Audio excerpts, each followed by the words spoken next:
अरे हमारे पीछुअरमा भौजी बेलवा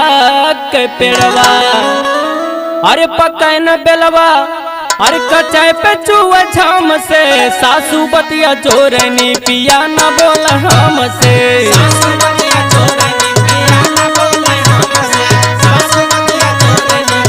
हे पिया न बोल हमसे, पिया न बोल हमसे, सासू बतिया चोरनी पिया